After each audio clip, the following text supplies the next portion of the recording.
practice. Please tell me this is recording. Yeah. All right, y'all. Jason say here.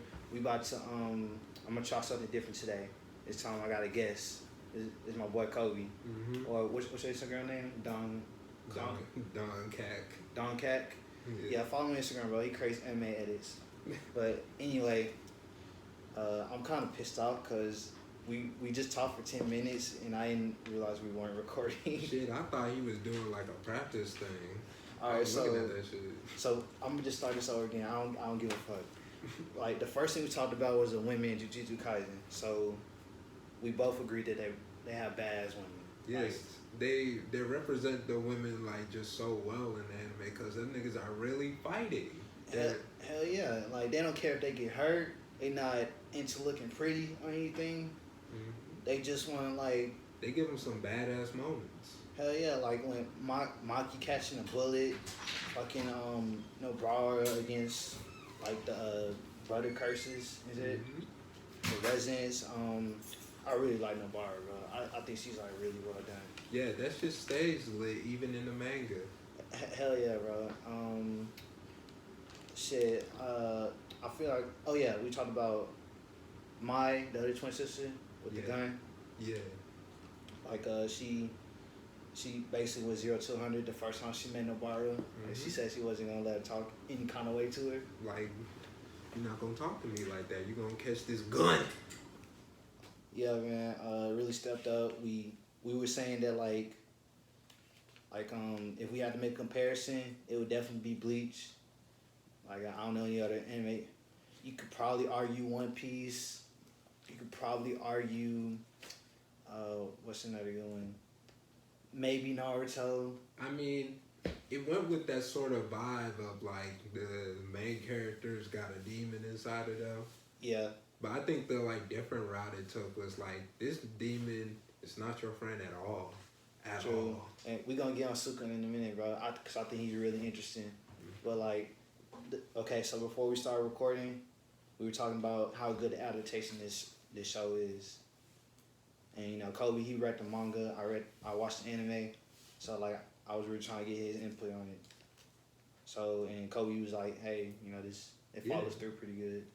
Like the manga and the anime adaptation have like a lot. It really stays together. I don't see a lot of like indiscrepancies. But I read like the manga just like long before the anime came out, and so I wouldn't know about the real finer details. But for the most part, it's a good adaptation that really keeps with the manga. For sure, man. And you know, before we get into any other topics, I just want to talk about Itadori real quick. So, like, how do you feel about him as a protagonist? Like, I definitely think he has those shonen tropes as a protagonist. I mean, yeah. You know, that's kind of like it's the shonen tropes are kind of the parts that like kind of form how the anime is gonna be. Mm-hmm. And he's like starting off like with the like strong shonen hero type shit like Deku, Naruto, and stuff like that. I mean, in fairness, Deku wasn't nowhere near the character he is right now. You know, he started out pretty weak. But they're like the idea with it is like they have a strong will that they're going to enact. Yeah, true that. And you know, even before he became Sukuna's vessel, he was doing some incredible shit. Like when he went back to school to save his friends and shit. And they have yet, as far as I remember, they have yet to go into about that in the manga, like why he's just that naturally strong. Yeah, like I mean, this nigga was punched through walls. He was jumping through windows, kicking demons. Like Megumi was on like the fucking third story, and this nigga just casually broke through the window. Mm-hmm. Normal people can't do that shit, bro. He was punching whole fucking curses with his bare hands. Exactly, like cause Megumi stated like only curse energy can hurt curses, right? Yeah. So he does it. This is all without Sukuna, by the way. And like before he even ate the finger, he was punching the shit out that nigga. Another thing that got me was like, you know, Ichidori, he could see his Shikigami, and that really set Megumi off. He was like, bro, this nigga not normal, bro, because he's not normal. And but I think the one thing that really, if there's anything Ichidori like really excels at, is his speed. He's like cause like you know in the first episode they were like, hey, you should join the track scene. You know, we could use somebody like you. Yeah, it with him, it's like his base stats have been raised to the max. His speed, his strength. It's like surprising to see someone in that normal body have that amount of strength in his blows. Mm-hmm. And like I felt like when Ichidori was fighting the finger bearer, which is like the ugly ass curse, that we can't see his eyes and shit. When he was fighting the finger bearer, I felt like he was starting to have some regrets, bro. Cause like, Wait, which guy? like the finger bearer, like okay, remember when him and Megumi they went in that place? Oh, you mean Mahito? Oh, that's his name. The one with the stitches? Yeah. Like yeah. I mean, and the wick. I looked them up. They just call him finger bearer. I don't know, but I didn't even know about that name. So how you saying his name again? Oh, Mahito. Mahito. So when they were fighting Mahito, like, you know, he got his arm cut off and shit. He was about to die. He was having regrets and shit, you know? Oh, wait. Well, his arm cut off. Oh, not Mahito. Not the guy with the... I just realized who we were talking about. Not the stitches. the nigga with no shirt. They met in the prison? Yeah. Him. Yeah. They call him finger bearer. Okay. So, like, he was starting to have regrets and shit. Like, bro, like, you know... Oh, yeah, that was a really nice add-in. Definitely, because, like, I'm thinking Ichidori is like this, you know, this, like, persevering, never down in the dumps type of character. And like, I found it kind of boring. But then when that happened, I was like, okay. Like, he's afraid to die, as he you really naturally is. should. Yeah, so, and a lot of times we see a lot of these things, these human qualities absent shown in characters, especially somebody like Goku. Mm-hmm. But Goku is Goku. Yeah, Goku. He and Itadori is not Goku. He loves to fight, but Itadori, he's just trying to protect as many people as he can. Mm-hmm. And to follow his grandfather's wishes. Yeah, so basically Itadori's goal is just to, you know, make his grandfather's wishes come. To have a lot of people around him when he dies. Yeah, that sounds familiar. It sounds like Naruto. I can go down a whole list. I don't know about that. Like with those like Naruto, like it's different because he's trying to become a Hokage, a hero, or stuff like that. No, Itadori, he's planning out his death. Mm-hmm. So his death has already like basically been set and made because the only reason they have him alive is so he could eat all the fingers and then they'll kill him. Yeah, just like Gojo stated in episode 1. Mm-hmm. So I get that part, and the fact that, you know, he knows that he's gonna die anyway, but he accepts it. Like, I feel like that's really commendable because, like, that's a really selfless thing to do, you know? Mm-hmm. I feel like if he was a normal person, they would still try to find a way to escape or some shit, you know? Yeah. But, and, like, and he also shown that, like, he really cares about people. Like when he first woke up with Gojo, he was like, where's my friends and shit, you know? Like, where? Yeah. So, like, each door shows he has a good heart, pretty much. Mm-hmm. And, like, all right, let's talk about Sukuna. Sukuna is, like, he's not up there with top-tier antagonists, like Aizen, for example, but he's getting there. He's really interesting, bro. Sukuna is basically built only on his own drive. He's only doing what he wants to do. Is it safe to say that he has his own agenda? Yeah, he does have an own agenda, and it's his plans for Fushiguro. Yeah, you talking about Megumi, right? I mean, yeah. Oh, yeah. You call him. I call him Megumi. You call him. Yeah. So like, I noticed that because, like, you know, when he was fighting, like, after he had switched to Itadori, beat the finger bearer, went outside and fought Fushiguro. Mm-hmm. I'm just calling Megumi. Fought Megumi. Yeah. Like, I don't know, like, in a way he was kind of teaching him, you know? He was kind of teaching him, like, hey, this is how you're supposed to punch. Like, yeah, at first it was just like he came out, he's like, okay, finally out again. And he's like, I'm gonna go fuck with that kid.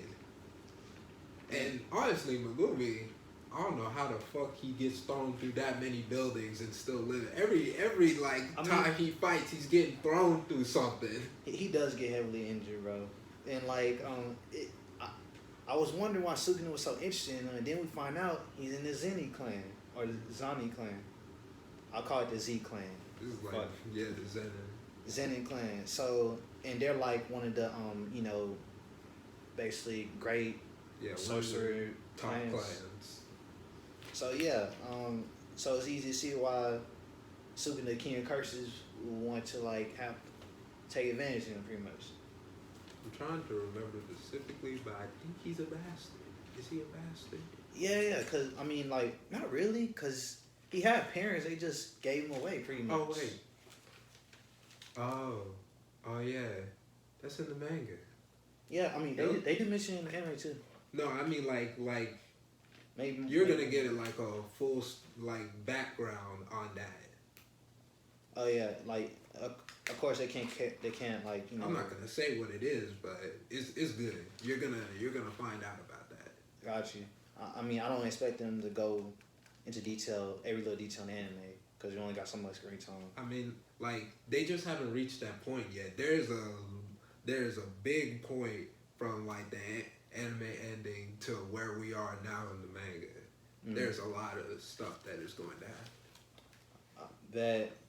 But yeah, and then what really got me was Sukuna's domain, cause after Itadori supposedly dies, like we see that he's in Sukuna's domain, which is called some shit like I forget, but basically it keeps him alive pretty much, right? I don't know if they went into detail about his domain. Domains aren't like a thing that keeps them alive. Domains is like a space that is completely within their control. That's why they say like when a curse entraps you in their domain, you're fucked already. You're already fucked. Because it's like basically heading to a realm where they are God. Mm-hmm. That's why, like, during the battle, like, between Itadori, what was that dude with the glasses name? Dude with the glasses, with the goggles. With the goggles? Yeah. Blonde hair, goggles. Kento? Yeah. Kento? Yeah, I think. Yeah, Kento. Uh-huh. Yeah, when they were both, like, ganging up on Mojito, and he fucking learned to use domain mid-battle. But he only took in fucking Kento. And he was there, and when he realized he was in there, he was like, well, I'm dead. I'm dead. He was ready to die, because he's like, I'm gonna... Yeah, Kento, he's a fascinating character, too. I'm gonna get on him later, because I really like this guy. And, so, yeah, domain expansion, like, I feel like it's a cool concept, Like, yeah, this is a very cool concept. Something fresh, like, something that's explained, like, because I feel like in shows like Naruto, niggas just get new abilities on the fly. No explanation. Like, they're able to do a lot of shit that you're just like, wow, you can just do that? Is there any, like now all of a sudden niggas can fly and shit, so. Yeah. But yeah, love that concept. Like, another thing I wanted to talk about, bro, was, like, I really like the uniforms. I ain't gonna lie. Yeah. I feel like they're unique. Like, everyone has a unique uniform, and I kind of like the fact that Gojo, even though he's a teacher, he still wears a student uniform. Just, like, I guess just to show that, he's not above his students, I guess, I mean, the kind of feeling you get from Gojo is just like, he's unstoppable. He's literally... OP. He's the end factor. Like, that's why their objective isn't even to kill Gojo. It's to seal him, because they can't kill him. Like, as long as Gojo is there, the humans will win. Yeah. Like, bro, it's crazy, bro, because I saw this poll the other day about what Japan thinks the most powerful anime characters are, and Gojo's fucking number 1. One Punch Man is number 3. It just blows my mind, because in the comments I'm reading, like, how y'all the home of anime but miss so hard, bro? I feel like Goku is at least number 1 or 2. I mean, like, yeah, it's one of them moments, like how what happened with One Punch Man. You haven't seen this person's limits, so you really don't know how strong they are. Yeah, well, real quick, I want to talk more about the uniforms because I remember when Isidore first got his uniform, he was like, "Hey, why does it have a hoodie?" It was like, "Oh, Gojo, he made that customization." I just felt that you would like it. Yeah, and he was like, "Yeah, don't get used to that shit." And I'm like, "Bro," I was like, "That's kind of clean, you know." I like how even though they all got the same uniform, they can just wear how they want. It's kind of like in Bleach, everybody wears their kimonos different. Yeah. So, and I don't think he ever even put that hoodie on. Not yet. It's kind of like I don't even think he done that in the manga. I've been reading the manga. Bro, I ain't seen that shit. Bro, it's kind of like in My Hero how Deku never wears his fucking hood. Because it's ugly. Like, I'm just like, bro, you gotta do something with that shit, bro. Like, but yeah, and I even like the females' uniforms are different. I noticed. But like, I think hers is kind of a mix of boys, girls. Nobara, I know she has a crop top and a skirt, and then like she got some big ass titties. Well, I guess it can't be helped. It can't be. But I've seen the force of physics. Right, I saw a cosplay of it and I was like, bet. But yeah, all right. So like, fuck it. Let's talk about Gojo. Like, why does everyone like him so much, bro? What's the appeal of Gojo exactly? Well, it's like how he looks. The animation adding on to that created like a just fabulous looking character. Mm-hmm. And fucking then there's his power. He's literally the strongest being on the world. It's like walking on, like being on Earth knowing no one could stop you. No one could stop me. No one could stop me. Bro, and like Gojo, when I first saw him, he just came out so silly to me, bro. And I'm just like, bro, who is this dude? Like, he's silly because he can be. No one can stop him. I guess when you're the strongest nigga in the show, you can fuck around as much as you want, you know. Mm-hmm. And like, I really liked, cause I don't know why this is, but there's been some episodes like in I want to say 12 where we see him not in the school uniform, and he's wearing like a regular clothes and new shades and shit. Yeah. I was like, bro, that shit look dope, bro. Like, I recently watched like the baseball one. He's just walking in with just glasses and shit. And I'm just like, bro, why is this nigga rock that shit all the time, bro? He looks fucking dope. Like that's just his like natural fit. He just be changing fits. Like, I mean, it kind of put me in the mind that nigga like who else wears shades? Nah, I can't really compare him shades wise. In terms of style, I don't know, but like I really like his drip. You know what I'm saying? Like, and I like the way they pulled it off because usually that shit would be pretty generic. The character really strong, white hair. If anything, he seems even cooler out of the uniform than he is in the uniform. To be honest, and like, and honestly, like I can see why the Kakashi comparisons are coming up. They both got the face coverings, both white hair. But it's a cool thing that they did that with the covering on his eyes. But I just have to ask, how the fuck does he see out of that shit? Maybe it's see-through. I don't know. I don't know if he even needs to see. That man has, I feel like that man has a very good control on infinity. So does he even need to see your ass? Yeah. He could feel you through the air. But you were saying it was a cool thing how they cover his eyes? Yeah, because like first time you see him, his eyes are always covered. And I think like I forget when did he first reveal his eyes? I want to say it was like episode 5 or 6 when he was going against Gojo. Not Gojo, Jugo. Yeah. Jugo, I think. Yeah. And you just see his eyes like crystal, like clear, and just like they really made a good center around the reveal. So the fact that he only opened his eyes in that and on a couple number of times must mean that his infinite void is connected to his eyes, isn't it? Right? Kinda, in a way. I forget, but his power is it's called something. I think it does have something to do with his eyes. Mm. And but I forget what it is. But it was in the manga. I know it was. They talked about it.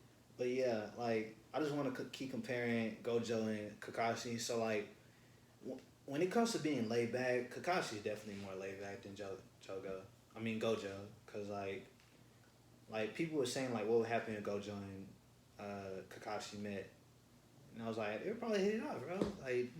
Like at the start of Kakashi, I feel like he was the strongest in the show. This part at the start, minus the Hokage. I feel like nobody could fuck with Kakashi at the start of Naruto. Oh no, I don't know about the Hokage. I feel like he could probably fuck him up. I mean, he is old, but he's the Hokage, bro. I mean, that nigga got killed. That nigga got killed by Orochimaru. Orochimaru's a tough nigga, bro. Yeah, I know.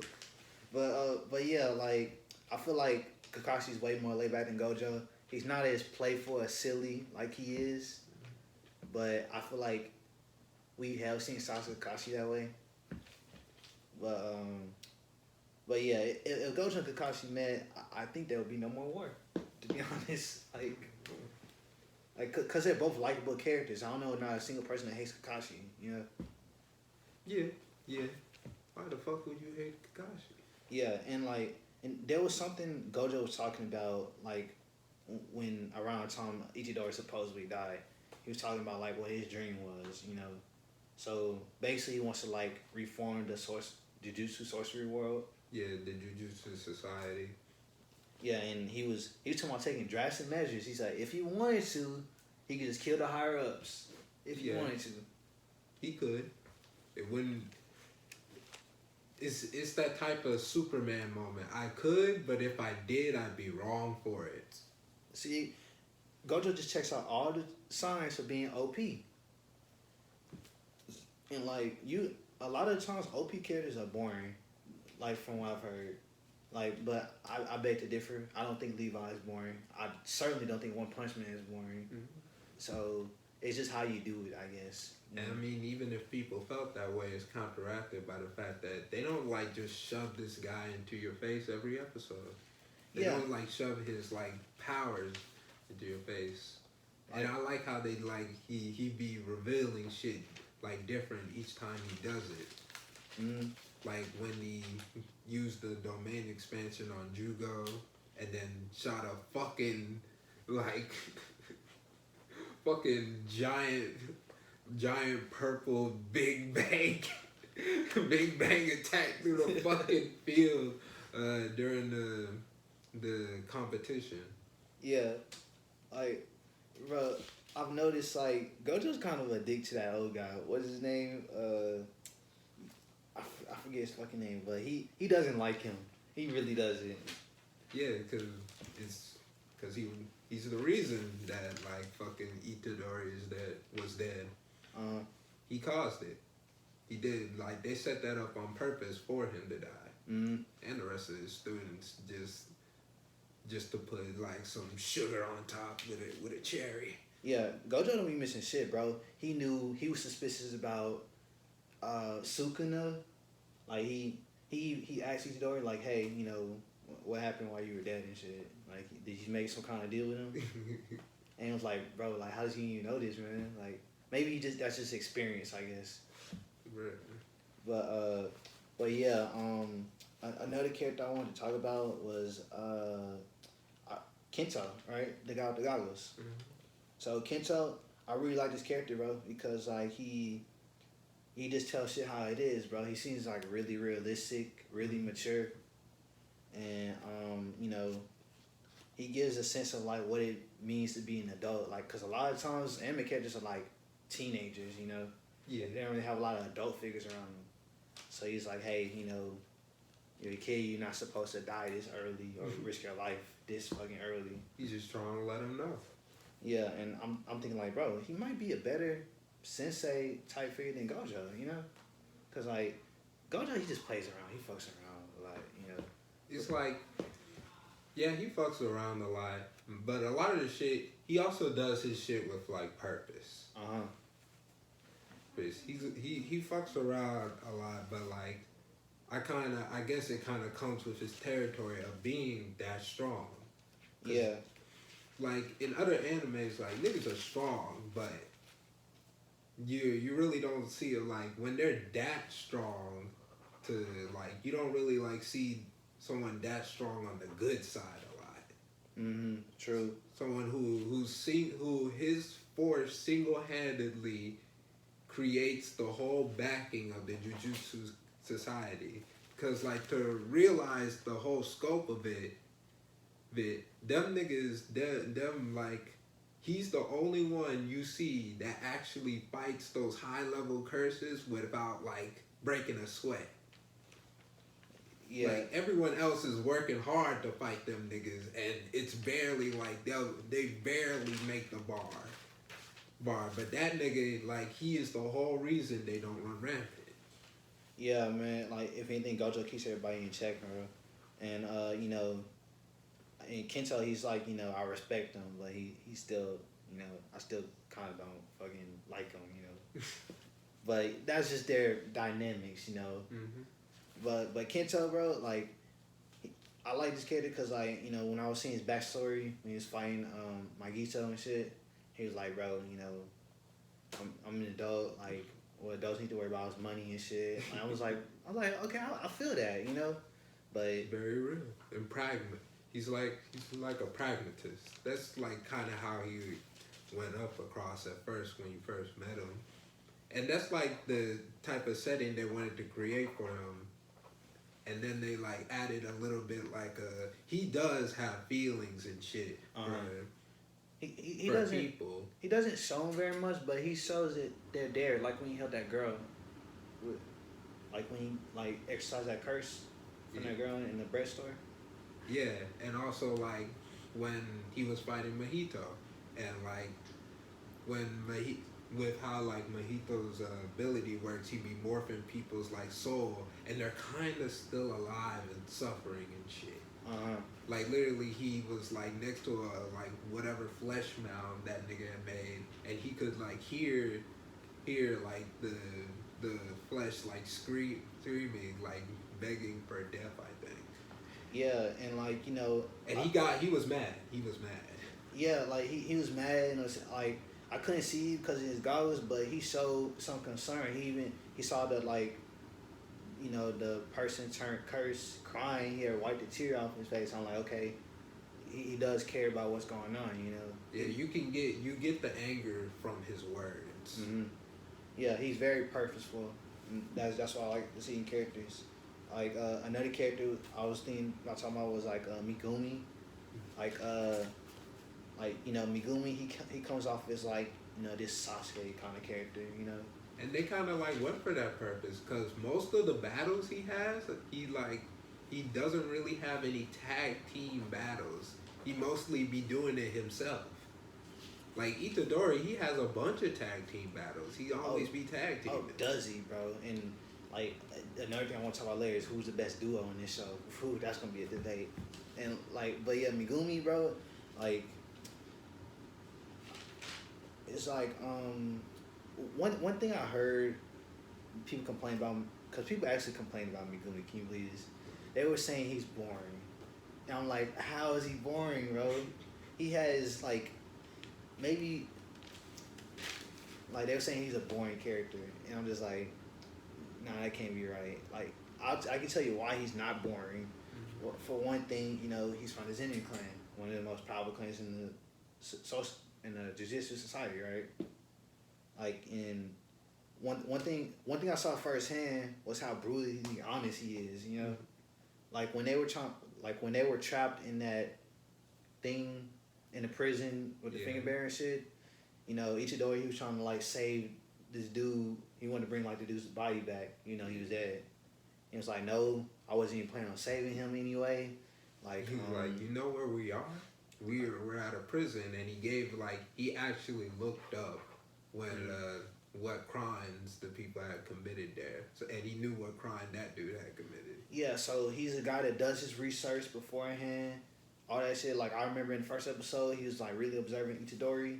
He was like he could already tell he wasn't a normal dude at all, and like so he's very insightful as well. I remember when another incident, being brutally honest, when he told Iguchi, which is like the driver guy, and he was like, "Hey, you wouldn't you wouldn't be of any use anyway. So like, I don't need you here." And I was like, "Damn, bro." I'd be like, "Cool, I'm gonna leave." I don't want to get killed by fucking curses. But here's my question. So like, Megumi's not big on forgiveness. He's not that much. So, like, why would he save Itadori? Like when, I think that's like when he first met him or something like that. Why do you think he saved Itadori, or wanted to save him? Because he seemed like a good guy. He see like just straight up. He kind of like, I think that's what he said. He seemed like a good person, and I didn't want him to die. I think that's what he told Gojo. And like I saw he had a change of heart too, because remember when he didn't want to bring the dead prisoner back, he at least like brought his tags back to his mom and shit, and be like, "Hey, he didn't make it, and sorry, there was nothing we could do." Yeah, he did that. It's the familiarity thing. Like, it's still like family bonds and shit. Cause he's still like, I don't know if they go really much into his like actual past. All I know is that he got sold to. He got sold basically. Like his parents so his parents can like pay off debt, I guess. And like, okay, so I think the reason why people say he was boring, because when Toto asked him what his type was, he just said I don't have a type. I think like they be saying that because he be getting his ass whooped a lot. He really do be like the first episode getting his ass whooped. But on the cool, he was holding back against Toto because we've never seen his domain, have we? I don't think we've seen his domain yet. I don't. That's gonna be some crazy shit. Not everyone can make a domain. Oh, for real? Domains like Gojo is a different thing entirely, but everyone else, no, they can't, like, they don't make domains. They got cursed techniques and stuff, but a domain is something completely different. I see. But like, for all the people that don't like Megumi, bro, and another reason to like Megumi, his fight against Noritoshi, that was pretty interesting.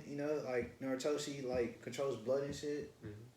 And Megumi, like, he's hanging in there, bro. Like, he definitely not, like, he's definitely not at a disadvantage. He was kind of like, before, the sister exchange event kind of got postponed, he was hanging in there with him, bro. He could have beat him. Yeah. And like you he said, was having a good fight there, but yeah, but most of the time he is getting his ass beat.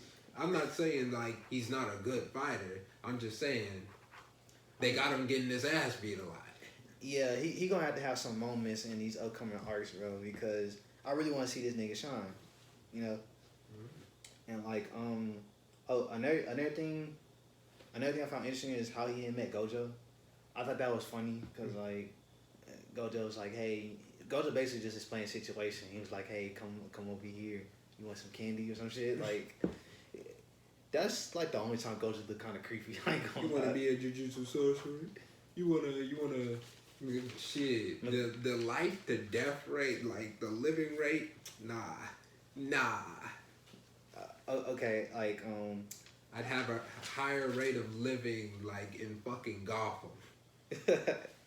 True that. I mean, at least you got the Batman patrolling around shit, You got God patrolling around, but he ain't on your back all the time. Niggas still die. True that, real shit, y'all. But, okay, another character, Toto. Like, when I saw this nigga, I was like, bro, this is Endeavor with a ponytail. Come on, bro. Like, you can't, he even got a scar. He got the same scar, too. Like, you can't tell me, bro. This is a young endeavor with a ponytail, probably. And then, like, when I saw him, I just thought he was weird. I was like, bro, what's with this accent people that type and shit? That's none of your fucking business, bro. Like, I mean, the dude, he's crazy, but can't remember it specifically, but I think he has a really high fucking IQ. He is smart as fuck. oh, yeah? Yeah, like mid battle, he was learning like what the fuck, like what was the name of the fucking whatever the cursed spirit with the horns in his eyes. Horns that was, Hinama? Hinami? Yeah, Hinami. Like while he was learning like what to do against the Hinami while they were fighting. Like in the anime, he had a literal split second thought of like how to defend against one of their Hinami's attacks that he has just seen off of injuries that he saw on Fushiguro. Like literally, he thought it came into his mind for 1 second. He had a whole like weird fucking flashback with that girl he likes, but he never talked to, and then like fucking, he just knew what to do, and defended against the attack. He has like a high ass IQ. Yeah, and like, I during that sister exchange saga, which I really liked it, by the way. Like, I don't know, like, it did a really good job of making us think the opposing school were the bad guys. And it kind of makes you forget that everybody's on the same side, you know? They just kept dropping, like, their backgrounds. And their, like, past and histories. I like it when they do that. Yeah, it's like, it's a really good time to develop all your characters, you know? Kind of like in the Sasuke retrieval arc. That was like, it gave me that kind of vibe, you know? Yeah. And, but when he was fighting Yuji, I was starting to think like, hey, he's really not a bad guy. He's teaching Yuji shit, you know? Like, he just wants him to be better, pretty much. Cause Toto's real strong. He can kill like special grades, kind of like, I don't know if he's on Gojo level, but he's damn near there, right? I mean, Gojo's, no one's damn near there for Gojo. Gojo is the literal sky. Shit. And I like, another argument I had was like, in terms of best duos, I think Toto and Yuji up there, bro. Yeah. Their teamwork was just, it was flawless. Like, and then what really got me was his fucking switch. I was like, boogie woogie. I was like, bro, like, when he was fighting Hinama, so he kept doing the switch and shit, right? He did it just enough for him to get used to it, and then he just kind of fakes like he's gonna switch, but he doesn't. So you're right. This dude got some high IQ, bro. I'm thinking like, okay. I was like, I probably wouldn't have thought of that. I probably would have just kept switching. Like, imagine the mindset you have to have, because you're switching places with a whole person at just like the will of the second. You gotta know how they're gonna move, where you're gonna, like, how they're gonna be placed, and the timing of it. It's simple, but it's kind of when you think about what he's doing, that's pretty hard to pull off, because he's still dodging and fighting during all of it. Yeah, man, I'm just like, oh, bro. And then, like, that's another thing. Like, Jujutsu Kaisen's hand-to-hand combat, that can literally just carry the whole show. Naruto needs to do all this flashy shit, you know, to, like, get us excited. But hand-to-hand and Jujutsu Kaisen is just... Yeah, you see that happen, like, a lot in, like, some animes. Like, they do a little bit of hand-to-hand fighting, but then they go straight back to, like, a big-ass, long-winded blast or power. But this one, like, they really hit home with the hand-to-hand. Yeah, Jujutsu Kaisen, it just sums it up. Like, nigga, we just want to see niggas punch each other. We don't need to see all that shit, bro. That's cool, but just punch niggas in the faces and shit, you know? Like, it's kind of like that last fight in Naruto, with Sasuke versus Naruto, bro. When they were just fighting hand to hand, I love every second of that shit, bro.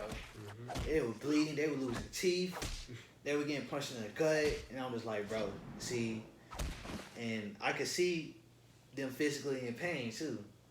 But watching that, I was like, bro, see, if Sasuke got one hit from Vegeta or Goku, bro, he's not getting back up. You gonna knock their head off. It's just a different whole power scale. Talk to me when you blow up a planet. Yeah. Please, guys, stop trying to compare people that hasn't done anything planetary at all. Like, y'all gotta chill out with that. But yeah, Todo is a dope character, bro. I fuck with him. Oh, and another thing that really got me was in Jujutsu Scroll when he would go do the handshake thing, right? Mm-hmm. So this nigga is dead set in like meeting his favorite celebrities or watching his favorite shows, to the point where he'll kill a nigga if he can't make it in time. This nigga don't want to watch no recording. He want to watch it in real time. Yes. And he actually wants to be there. He's crazy. Yeah, this nigga crazy, bro. Like, another character I want to get on, bro, is I think we talked about Nobara earlier, but I just kind of want to expand on her character a little bit more. Mm-hmm. So like, Nobara, she pulls up, and she completes her first mission. So I'm like, okay, respect. Like, she shows this strong side as a woman, but she still comes off as feminine. You know what I'm saying? Yeah. Because a lot of times where, I don't know if it's like shoujo or shonen, but they make it seem that a girl anime can't be badass to the point where at least not as badass as a dude, I guess. Like, they don't really like the show like good how do I explain it? Representation.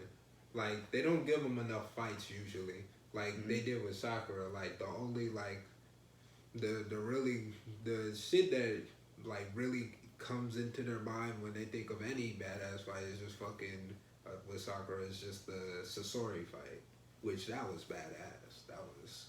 It was. I guess I don't hate Sakura. I really don't. I used to, but I she's had too many good moments in the show. How can you still hate her, bro? It's like she's like the best healer in the village right now. Like, a lot of people are saying that maybe she could like. Well, this is a stress. They were like, oh, maybe she could be a better Okage than Naruto. And I'm like, okay, y'all gassing up a little bit too much. But yeah, be the strongest.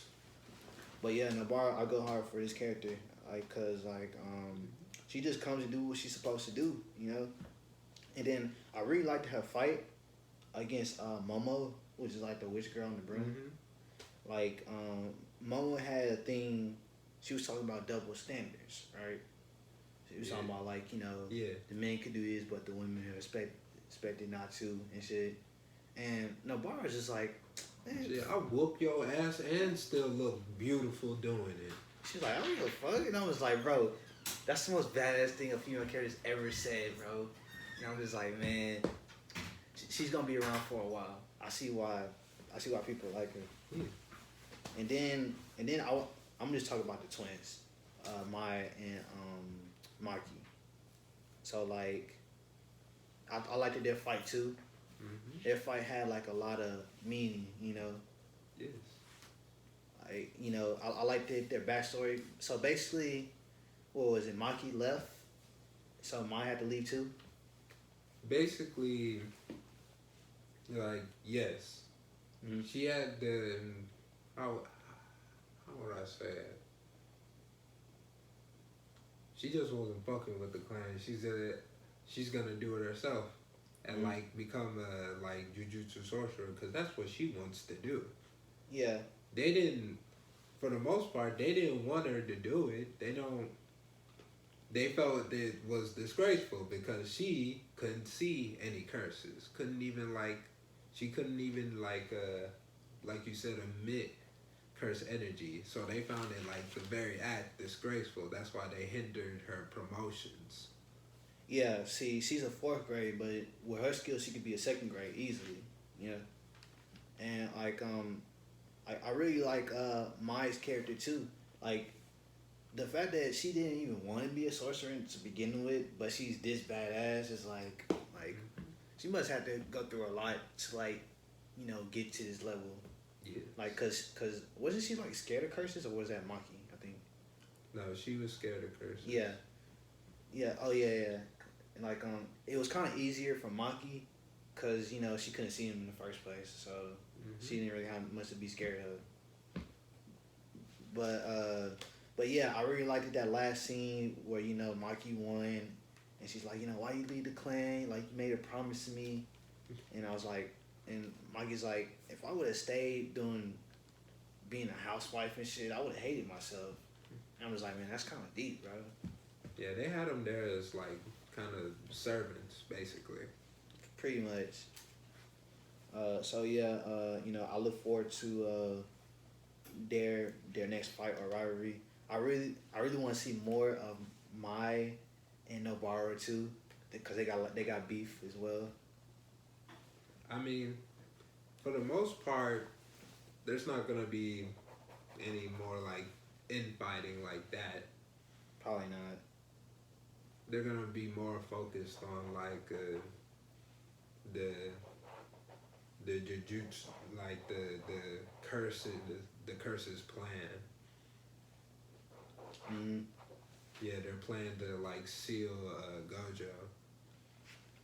However, before they gonna do that, but yeah, like I also want to talk about you know like the other side characters like Toge,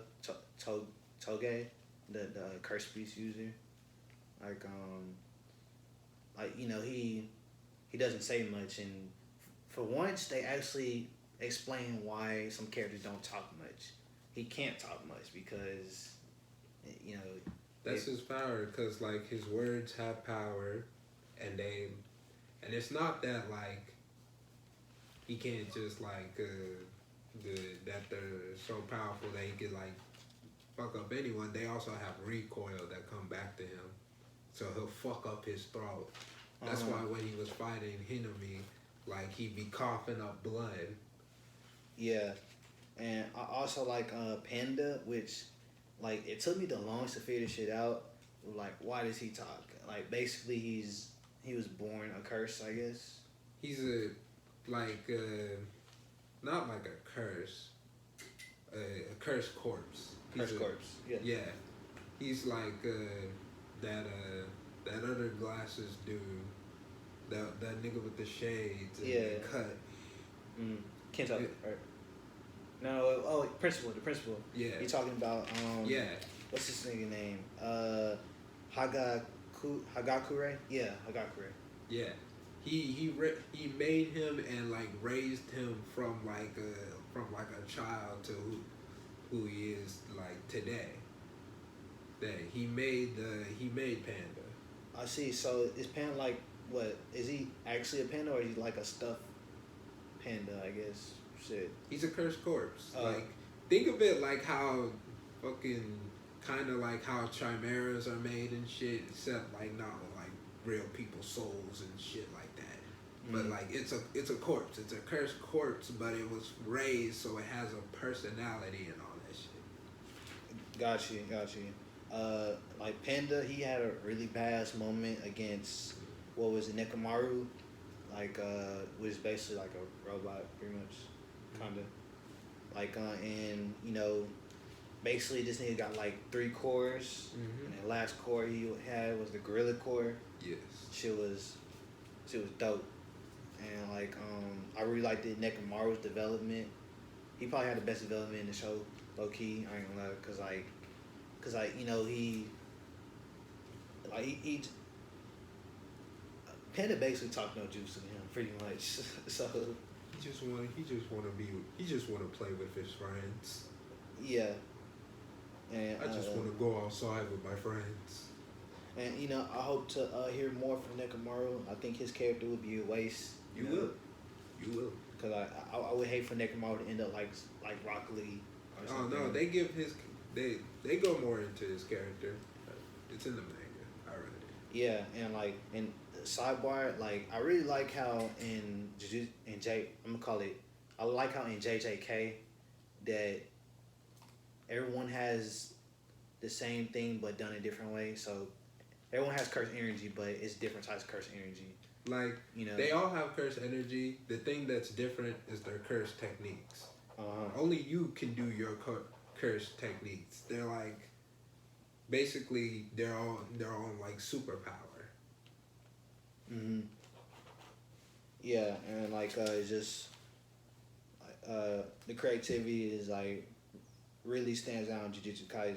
You know, making sure every character is different and like trying like they do have a lot of shows we've seen shown in the course, but if it's done good, there's really no complaints. And I feel like it does differently from like a little bit more like other shonens with like the overall tone. mm, Cause like you have that kind of like happy-go-lucky like main character, but the tone of the actual tone of the manga is pretty bleak. Cause without Gojo, they're kind of like they if like they were without Gojo, it would kind of be like they would be fucked. Cause them like high level curses are really strong. Like how Jugo walked into that store, killed all the fucking at the restaurant, and he just killed everybody. Didn't even have to barely even move. Just lit everyone ablaze. It's that easy for them. yeah, like from what I can tell, these curses are merciless. Like Sukuna is merciless when he wants to be. Jogo, he more than shown he was merciless. Even fucking you know, the finger bearer and Hinami. So like they really pointed out on the bleakness when they got to Mahito. Cause that nigga, he's like very like the evil. He's very evil. Like He's sadistic. yeah, one thing they pointed out about his character was like you know, when Kento was fighting him, he was like, man, this dude reminds me of Gojo. Like what if now that just got me thinking like, what if Magito fought Gojo? But Gojo was still whooping him. He was still up his ass. Because Mahito is like he's a recently born curse, and like the thing that was like really wild to him because he knew that Kento like knew that by the way what he was doing because he wasn't even doing like domains and stuff, but Mahito is learning what he could do as he goes, and he's doing more and more. Like Kento just realizes, damn, this is a really strong. If he continues to grow, he's gonna be a really strong curse. Yeah, and like you said, he learned domain during mid battle, so I can see this dude being a problem throughout this whole series. And like is again on another kid I want to touch on is Junpei. Now like I didn't think he was that interesting at first, but like you know when he gets cursed energy and shit, he learns about the Jujutsu Society. Like he starts to. It doesn't take him long to like use his shit for bad. You know, like he was getting bullied and shit at school already. Yeah. But so like I can see why he would want to like use his powers that way. But like the only thing that really stood out to me was how he stood to his bullies. Even though he was getting his ass whooped and shit, he wasn't afraid to stand up to them. Still, and like no matter how many of them there were, something like okay, he kind of. Like let's see him go through some shit, I guess, you know. And like I'm assuming he's the reason Magito came to be, pretty much, right? Like cause like curses, they're born from like emotions, right? It didn't work like that. Like Junpei was literally basically just a toy for Mahito that he found on just on the side. That meeting in the movie theater just still like that was still just chance. Oh, I see. Mahito just said, oh, he just felt like he found someone who he could like play around with a little bit for a while and see what he can do with him. Yeah, you're right. Cause like Kento, he described Miyuta as, you know, like you said, he's a newly born curse. He's kind of like a child in a sense, right? Yes. We even see him turn into a child during the fight against Itadori and Kento. But anyway, so one thing I didn't understand was like Magito's views on souls and hearts, basically. So he says like he can touch people's soul and that's how he can like change their form and shit. Yes. And he was saying people don't have hearts. And I'm just like, it kind of confused me a little bit. There was like a little too much philosophy, but Basically, Mahito says like he can morph your soul into like just anything he wants, like your your whole soul form with your body, and just like that's how he's just melting niggas and forming them into like objects and other like creatures. mm, and like back on Junpei, so like Junpei, he seems to have like this kind of somewhat pessimistic view of like Japanese society in a way. He says like a lot of times Japanese culture kind of has this, turn one cheek mentality, And he also goes on to talk about how teachers like they weren't students like him. They grow up and cause like when he was getting his ass beat, like the teacher saw what was happening, but he still just kept walking. That's a common theme that's used in like a lot of manga, manhwa, like just stuff including like just Asian schools and shit like that. How they would like just get bullied and teachers wouldn't do shit about it, and like they would just have free reign. That's like a common story thing. I see. So it's another trope, I guess. And like one thing I found interesting is like when Ichidori first met Junpei, and like Ichidori could like see right through him. Like he knew he didn't like that teacher that was like standing in his house. Mm-hmm. So he was like, hey, let's just go somewhere and talk and shit. Mm-hmm. And then like I feel like she doesn't get talked about enough, but Junpei's mom, she's like so nice, bro. Like I feel like she might. I'm gonna have to. Maybe she's waifu material. Probably not. Dead as hell, dog. And then what really gets me is her smile. But I'm gonna just I don't know. I just had to mention it. I forgot her name. It's Nagi. Her name's Nagi. That's right. Well, shit ain't gonna happen with after that. It's like She did die, didn't she? Yeah. That was the reason Junpei flew into a kind of rage and like attacked the school. I mean, he kind of unconsciously told Magito what his weakness was. He kind of said, "If that happened to my mom, I probably would feel differently," because he was just watching Magito kind of just take innocent people and change their forms. So like, I feel like he trusted Magito a little too much, like. I mean, yeah, he was very trusting of a stranger, but like his whole like position at first, he wasn't like really in a good place. So he was easily manipulated, and he was introduced basically to a world that he ain't even know about. Mm. Now, basically it's like watching one of those like anime things happen right before your fucking eyes. Like fucking, you've just been revealed the other side of the world, and this dude is just over here telling you about it. Yeah, like so, I guess he was just still trying to figure out how to take all this shit in, and of course we know Magito was the one that put soup in his finger in there. Like that was obviously him. And another thing that got me was like so things go south and Junpei is fighting Itadori, right? So like, why didn't his poison work on Itadori? Like I guess because of Sukuna. Wait, what? Like why didn't Junpei's poison work on Itadori? But then we find out later that Sukuna, the King of Curses, is immune to poison. So and vice versa, Itadori is too. Yeah.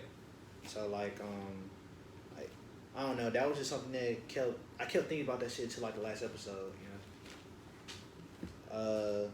We almost big here, bro. Just a few more things.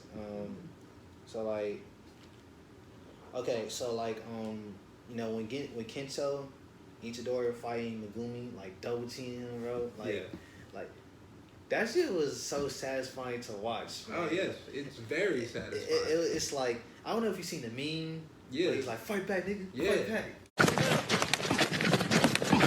Fight back. Fight back, nigga! Fight back, nigga! Fight back! Fight back! Bro, They was wailing on his ass, as they should be. I'm just like, man, like, we gotta get into duos, bro. Who's best duo? Is it Itadori and Nobara? Itadori and Kento? Is it Itadori and Toto? So far, I feel like my favorite to see is Itadori and Toto, because their combo is mean as fuck. It's hands all over. Man, I feel like their energies just really match, and then they click. Yeah, bro, they do shit without even talking, thinking. It's just all instinct, bro. So yeah, like during that fight with Itadori and Kento versus Megumi. Or no, Itadori versus Junpei. So Itadori asks Sukuna for help. He does not like Sukuna. He doesn't trust Sukuna. Mm-hmm. But he's so desperate he asks him for help. You know? So like that just shows how serious the situation was, pretty much. And I find it cool how in that moment, Sukuna, knowing full well that he can't heal Junpei, he just says, I won't. Just to fuck with him. Yeah. And then they both start laughing at his ass. They start laughing hard as fuck. I'm just like, bro, these curses are fucking... Like, They just don't care. They not human. That was a reminder of basically for everyone. Sukuna is not on his side at all. At all, bro. And you're not gonna get that kind of like nine-tailed fox relation. Nah. Like, yeah, they were trying to compare Sukuna and Itadori to Naruto and Kurama. I'm like, no, not even. Like, they're not gonna become friends. I can tell. I hope not, because it'll be a waste. Nah, it doesn't. I would have liked Naruto and Kurama to stay enemies, just to be more interesting, you know. But yeah, more on Nagito. I thought that was a smart battle. Like, you saw them thinking mid-thought about their next move. Like, again, gave me some Naruto vibes, you know. I mean, like, the thing with like cursed spirits is like they're literally just in the embodiment of negative feelings. That's why they're like. That's like why they're so fucking angry and like always killing. That's what they were like born to do. They're the negative feelings. So like, let's see. I wanted to talk to you about the Jujutsu Scrolls. What? The Jujutsu Scrolls. Like, do you watch the end credits? Oh wait. Oh, those lit. Like, I didn't really watch those. Like, so I've watched all of them, and they're pretty funny. The funniest one had to be in, I want to say, episode 20. Okay, so basically, so if you know what Jujutsu Scroll is, it's basically like these little funny, out of context moments, you know, in a series. Of them just doing regular stuff, I guess. You mean like overs and stuff like that? But like this is like the end credit scene and it's just kind of like... It's like they're like parodies in a way, you know? Yeah. Wait, is it like the one where they would like lower the animation quality? And Yes. Yeah, I know what you're talking about. I know what those things are. Yeah, I think they had those on like Hellsing Ultimate. Oh yeah, I remember those. Yeah, I need to finish Hellsing by the way. But yeah, so and this one Jujutsu Scroll, I wish I could remember which one it is. So basically, the gang Gojo, Itadori, and Nobara, they see a girl talking to Megumi, right? And they're like, "Look, a girl's flirting with Megumi." So they all rush over to get attention from him and shit. And then the funniest part was when Gojo kind of like, you know, goes like shades on them and shit. You're like, look at me, don't tell me you forgot about us and shit. And it turns out the girl was just asking for directions. And like, why? And Megumi's like, why y'all so stupid, bro? Like, and there's many other funny ones. Like, another one I want to point out. Okay, so you remember how I was saying Toto, he had to do this whole handshake thing, right, with a celebrity. Mm-hmm. It was a handshake event. Yeah, it was a handshake event. So he goes to shake this girl's hand. He you know, he's obviously super satisfied by it. So Mai reluctantly went with him because she's his partner or whatever. Mm-hmm. So he's like, hey, go shake this girl's hand. You'll feel better. And, you know, Mai goes shake his hand, shake her hand. He was like, hey, how was that? He was like, it was kind of nice. But the way she said it was like, she said it so erotically, you know. So I'm thinking like, is Mai gay or lesbian? And then like, I was kind of thinking like, I think she kind of has a thing for Nobara too. I feel like it's just a theory, but I feel like she's lesbian. I ain't gonna lie. It's just a theory. Not impossible. I don't know. I just thought. I don't know if anybody caught that. Whoever watched Jujutsu Kaisen, I just thought I'd point that out. Okay, I just got a few more things, bro. Let's see. So yeah, like when it comes to like Jujutsu Kaisen, bro, like the way it ended, it was just telling me like there's much more to be seen, you know. Mm-hmm. Like I'm just thinking like, bro, this isn't even the beginning. It is, but it's not. Like there's a lot more shit to happen.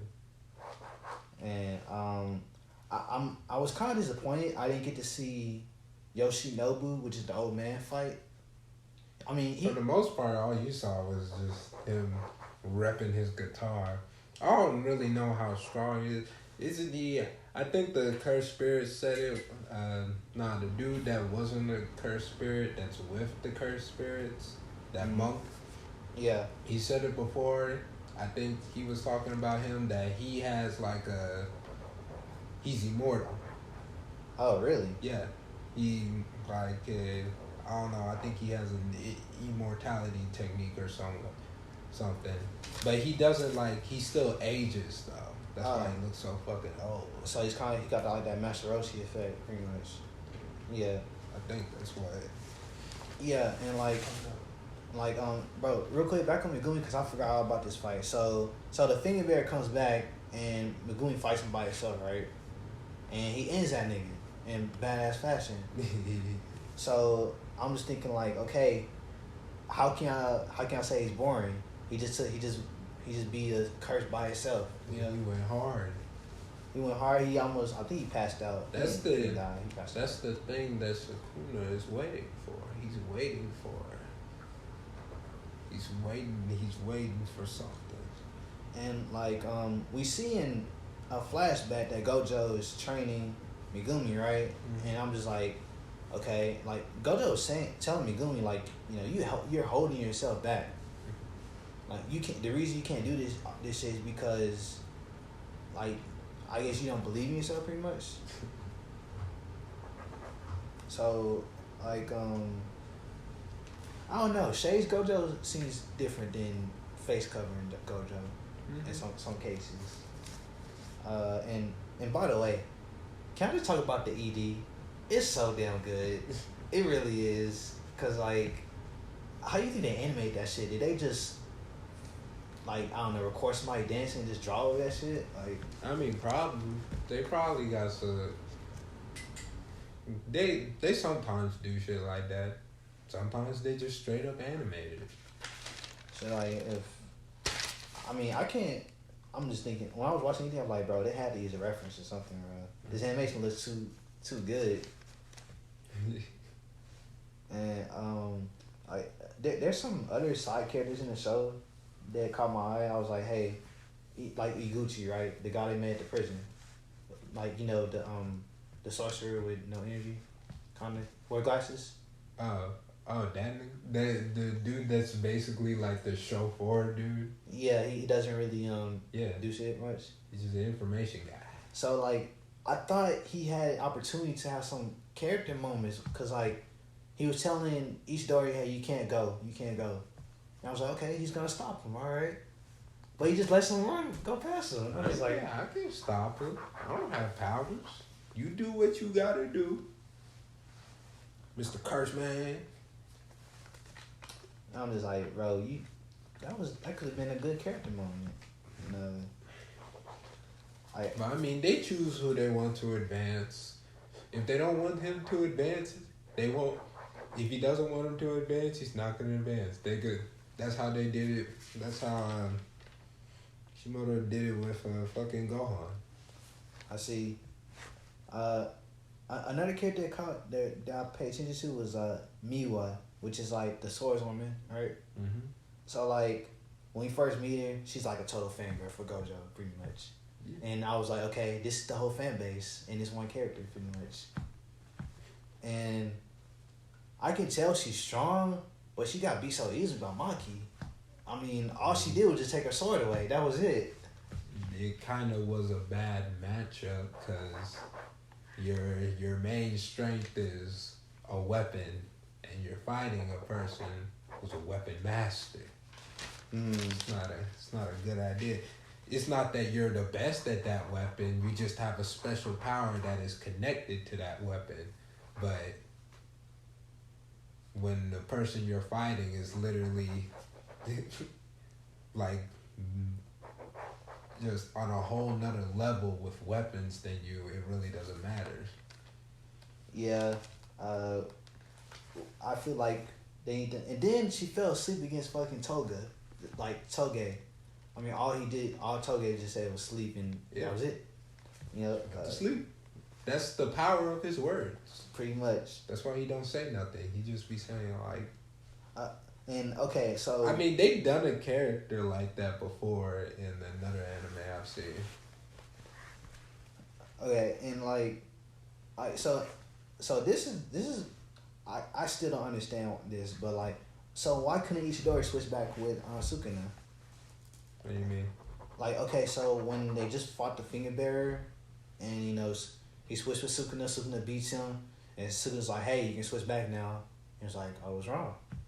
I'm like, shit, I'm gonna just go free now. Like, he did go through a very traumatic event where he just did not want, like, before he even like switched, he was like at the moment where he's like, I'm gonna die, and then he's like, I don't want to die. I really don't want to die. So he's like, I want to switch with this man. I really want to hand this nigga the reins. And also, like, he's only done that, like, a few times. So, like, you don't really know if it's going to always work out like that. Like, he's only switched with him once. And that was when he ate one finger. Then they fed him some more fingers. And he switched back there. And I feel like the more fingers he eats, the more power he's going to give to Sukuna. So yeah, it's not going to be easier to come back after you've just like eaten a few more fingers. Okay. He didn't put that into calculation. I see. But then at the end of the show, he eats another finger and he kind of just, I guess, I don't know, maybe he's used to consuming fingers now? No, it's because, like, when he ate the fingers, he doesn't, like, automatically switch.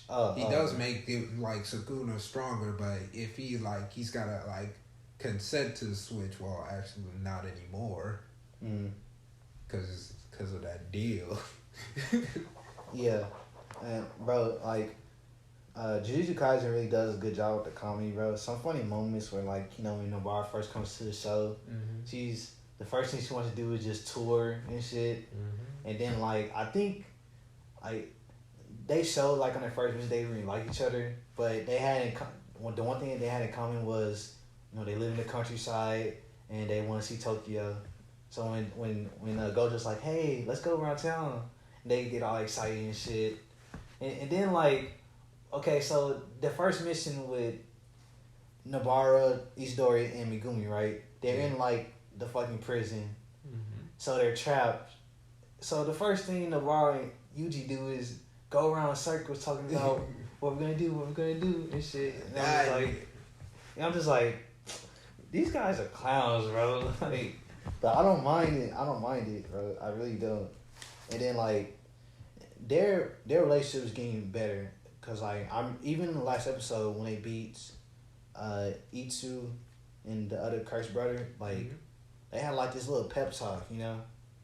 And I'm just like, not as lovers, just like as comrades, basically, you know. Mm-hmm. And I feel like a lot of anime don't do a good job with that. They think just because it's a boy and girl, they have to be in love or something, you know.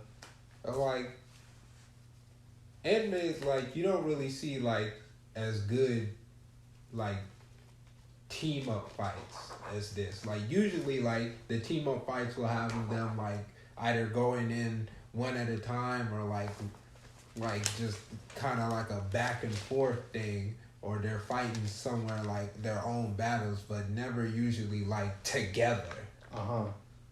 Together, like they're rely, because like Jujutsu Kaisen does the team battles better with how they actually have like them relying on each other. Mm-hmm. That are literally have the enemy bouncing off their own blows into each other.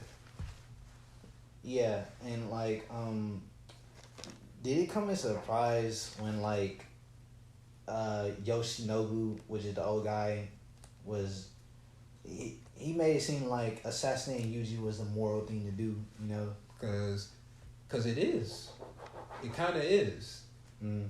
Cause like the dilemma of the matter is, he has literally basically the demon lord. Or some shit like that. The mother of all curses, the big curse nigga. If he was released, like, Gojo might be able to beat him. Might be. We really don't know. It's not something we really want to test out. They don't want to would you really want to test that out? Shit, I mean, Gojo seemed pretty confident when he was all up in his face and everything. Like, yo, he can seem as confident as he wants, but that doesn't mean I'm willing to take the risk of like don't even think of this on a world, on a like just like on an area. You got to think this on a world perspective. If he gets out and if he beats Gojo, then that's it. We all die. Not just me, not just you, everyone. That man has free reign over the world. He will. Shit, it's scary to think of, bro. And so you're just like, you got him right there, just kill him, and that's one of his fingers gone. In lower power, because like if you kill him, it'll kill the curse within too. True. But even then, Sukuna just doesn't give a fuck. He's like, I'm not gonna fucking follow y'all rules and shit. Yeah, like he can kill me. I finally know who to compare Sukuna to. He reminds me of that Grimjow, bro. He gives me the Grimjow vibe, cause like, if Grimjow was, yeah, I understand what you mean, because if Grimjow was literally the strongest nigga in the game, then this would be his whole attitude, bro. Yeah, basically. Pretty much. And like some other things. Hold up. Okay, so Utsuhime, which is like the girl with the scar on her face, right? Mm-hmm. I think she has interesting. I think her and Gojo are interesting. They have an interesting dynamic because like she clearly like I don't know, like Gojo he looks at her like somebody he can tease, you know. Yeah. Kind of like when they were both announcing the sister school event. They go at it kind of like childhood friends. I see. So I was like, okay, they must have known each other a long time, you know.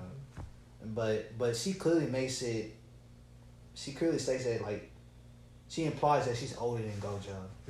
Something like, okay, like, you know, I would love to see their backstory. Like why is she not like this nigga so much? Like, I don't know. I feel like she just gets. She's like she's kind of like Kensho. She gets annoyed by Gojo easily, pretty much, right? Yeah. Because of how he is. So, I shipped him. I don't give a fuck. And another thing I feel, the only thing I feel that Jujutsu or JJK lacked was that I feel like I didn't see enough of Yuji, Nobara, and Megumi as a trio. What do you think? I mean, like, because the thing is, like, Yeah, they're like kind of like a team, but for the most part, they have their own like they're increasing the individuality of each of them. Mm-hmm. Cause for the most part, you don't really see Fushiguro doesn't really fight team battles. You don't really see that nigga in team battles. Yeah, he likes to do shit solo. I noticed that. I mean, he already has his own little teammates with all his Shikigami. Uh-huh. So like he doesn't really need like need more teammates on his side. Mm. So like, okay, so another thing I didn't understand in JJK was like, how the fuck did Gojo transport Itadori when he was fighting Jogo? He said he warps. So like, The man has the power of the infinity. cause he did that shit fast as fuck. I'm like, I mean, like, it's infinity, bruh. Like remember when Togo was about to, Jugo was trying to punch Gojo and he couldn't hit him. Cause like that was hit, cause he has control over infinity, the literal infinite bound between them. Literally, he increases it to the point where like you're still moving, you're still going, but you're never gonna reach it because it's infinity. It's the distance between me and you is infinity. It don't look like that, but that's what it is. okay, I heard it right here. OP niggas is OP. Like it's infinity. That's how you define that, nigga. Yeah, I'm not sure if anybody caught this, but so when Gojo was training Itadori for the first time, Itadori disappointed that he couldn't use curse energy, so he's like, "Oh man," like he made some anime references, Bro, I want you to do a Rasengan, a spirit gun, like all this shit. A Zanpakuto. So I'm like, bro, JJK just called out all his influences essentially. So I'm just like, that was nice. That was a nice homage right there. Okay, so 3 more things. Like, so I wanted to talk about, like Megumi's regrets, basically. So, he has a sister, right? Mm-hmm. And like basically his sister got caught up with a curse and she's in a coma or some shit. So I don't remember. I just straight up don't remember. Okay. Okay, what about Nobara's regrets? Like she basically had like a stepsister or some shit? No, it was like basically in her hometown, Nobara like this new girl moved over from Tokyo. And was just like straight up telling her so much about like the Tokyo. She lived in the new girl lived in this like just nice ass house and just would always invite her over and tell her about Tokyo travels and all that stuff and showing her cool stuff. And it was just a really good friend for her. But the people of her town did not like her and just bullied her out of town. Yeah, like to them she came off as uppity, I guess, because they were saying like, oh, she doesn't live like us country folk or some shit like that. Yeah. So I'm just like, man, but I hope we see her again, bro, because she just disappeared, I mean, like, yeah, they showed her when like Nobara was thinking about her, like, I wonder where she is right now, and then it just showed her. I don't know if they're gonna really come back to it like that though. Yeah. Okay, so last thing. So like I was saying earlier that Tai Kubo, the creator of Bleach, did an interview with Gigai, the creator of JJK. And, a lot of people were really complaining about this because Tai Kubo made some comments about the women in Jujutsu Kaisen. So in the mistranslation, they were thinking like, hey, the women basically said something misogynist about women, But in the correct translation, he was saying that there's not like a lot of variety of women in Jujutsu Kaisen. But I disagree. You know, like I feel like maybe it just means like they're all just badasses. But I'm just like, nah, you got Nobara, the badass, Maki, also badass, but more of a, you know, like I want to say calm badass girl. And you also have like I feel like people don't talk about her enough. Like what about the doctor, like the female doctor, I forget her name. The one that kind of Yeah, I know who you're talking about. yeah, something like long hair. so I'm like, okay, there's enough, you know. But Yeah, there is. There's also that other Jujutsu captain or whatever she is. The one with the big old braid in front of her face. She's interesting. I think, and then there was this one girl at the end of in the last episode, the one that Gojo sent money to, or some shit. I have a feeling that's his sister, but we'll have to see. But yeah, overall, bro, I really like this show, man. Like, I see why people go so hard for this show, man. It's doing a lot of things right. A lot of shit that we don't typically see in shonen is in this show, you know? Yeah. But, like, I can't put it, like, on the S tier level just yet, because it still has so much more potential left. And, like, I'm kind of worried that this show is going to get taken over by Gojo's presence alone, because he's so fucking strong. But I mean, they don't just like focus. Like the difference is like it's not their main focus. They do have him in battles, but usually he's not really like, you don't see him fighting. Because once he gets into the fight, then it's over. Because like the curses actively avoid Gojo. If Gojo's there, they're not gonna get into a fight. That's why when Gojo had came back, like had finally gotten in during the sister event, they were immediately like, okay, I'm getting out of here. I'm leaving. We're gone. yeah, as soon as I hear Gojo got that Shisui Minato effect. As soon as they hear you on the battlefield, they out of this bitch. Mm-hmm. Like they don't want to fuck with him. But yeah, bro. If you have to rate JJK, what would you give it? I give it 8 out of 10 personally. Bro, I give that shit 9. 9. That's what's up, man. Like, alright, bro. Shit, thanks for coming through, man. Like, you know, I haven't posted in a while, so I had to like make this video real quick. No problem. But yeah, you know, for everybody that listened for this long, like, what you think of the video? If you like what you heard and want to hear more shit like this, like, comment, subscribe. I'm trying to get my content back popping. Sweet. You know, yeah, and thanks for coming through, man. All right.